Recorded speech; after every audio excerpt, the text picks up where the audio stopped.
அடுத்து ஏதாவது ஒரு பிரச்சனைனா விஜய் வெளியவே வரமாட்டாராம். இது யார் சொல்றா?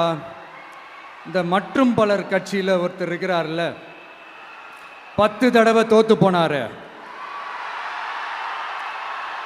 இன்னமும் திருந்தாத ஒருத்தர். அவரு சொல்றார், ஐயா அனுபவசாலி அவர்களே, உங்ககிட்ட ஒரே ஒரு கேள்வி ஒன்று கேட்குறேன்.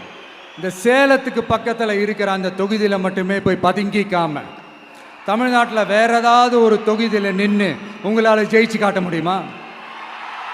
சாரி, முதல்ல நிற்க முடியுமா? முதல்ல அதை செஞ்சுட்டு அப்புறமா இந்த விஜயை பற்றி பேசுங்க பாஸ். சும்மா நசன்னு.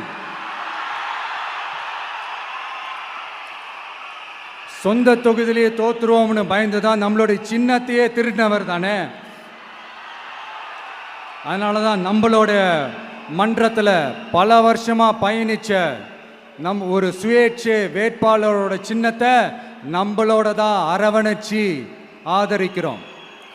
அதனால எடப்பாடி தொகுதி மக்களே, அந்த சுயேட்சை வேட்பாளரோட சின்னத்தில் அந்த டிவி சின்னம், அந்த டிவி சின்னத்தில் நீங்க ஓட்டு போடுறது நம்ம விசில் சின்னத்துக்கு நீங்க ஓட்டு போடுற மாதிரி. அதனால எடப்பாடி தொகுதி மக்களே, தயவு செஞ்சு அதை மறந்துடாதீங்க.